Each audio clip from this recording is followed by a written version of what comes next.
The great Roman Empire, the undisputed master of the ancient world, was in crisis. The extravagant and tyrannical Nero was dead by his own hand, leaving a power vacuum that would plunge the empire into a civil war like no other. This is the story of a single tumultuous year that saw 4 men claim the title of emperor. A story of betrayal, ambition, and brutal irony. The first to seize the throne was Servius Sulpicius Galba, an elderly, respected governor of Hispania. He was seen as a stern and traditional alternative to Nero's decadence. He marched on Rome with the support of the Spanish legions and was proclaimed emperor. But Galba's old-school discipline quickly made him enemies. He refused to pay the Praetorian Guard the generous bounty they expected for their support, famously declaring, "I choose my soldiers, I do not buy them." It was a principled but fatal mistake. Waiting in the wings was Marcus Otho, a former friend of Nero and governor of Lusitania. Seeing Galba's unpopularity, he saw his chance. On January 15, 69 AD, Otho bribed the disgruntled Praetorian Guard. They turned on Galba, murdering him in the Roman Forum. Otho was now emperor, but his reign was immediately challenged. In Germania, the legions had proclaimed their own general, Aulus Vitellius, as emperor.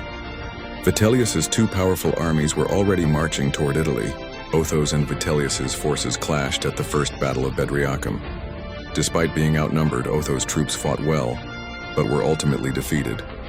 Rather than plunge Rome into a protracted siege, Otho committed suicide after a reign of just 3 months. Vitellius entered Rome as the 3rd emperor.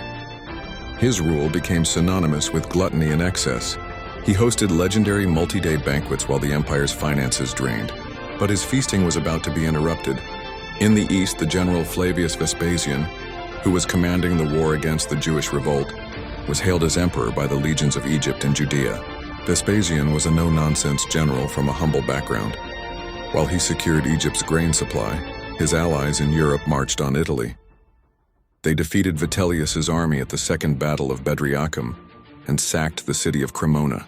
As they advanced on Rome, street fighting broke out between the factions. Vitellius was captured and brutally executed. The Senate quickly declared Vespasian emperor. After a year of chaos, a stable and competent ruler was finally in charge. Vespasian got to work fixing the empire's finances and initiating massive public works projects to restore Rome's glory and provide jobs. Vespasian's reign marked the beginning of the Flavian dynasty. He stabilized the economy through sensible, if sometimes unpopular, taxation.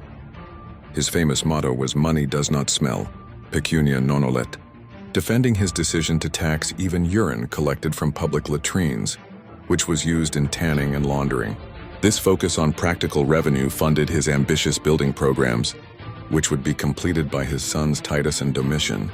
Vespasian died in 79 AD, reportedly of a severe bout of diarrhea, a painfully mundane end for such a formidable emperor. But history has a profound sense of irony. While he built magnificent structures, his name is most commonly remembered in modern Italy for one very humble thing: those public latrines he famously taxed. To this day, public urinals in Italy are often colloquially named Vespasiani in his honor. The emperor who restored the finances of the world's greatest empire is now eternally linked to public toilets. From the stern Galba to the scheming Otho, the gluttonous Vitellius, and finally the practical Vespasian, the year of the 4 emperors remains one of history's most dramatic tales of power, proving that sometimes legacy takes the most unexpected turns. What other historical ironies should we cover next? Let us know in the comments, and don't forget to like and subscribe for more.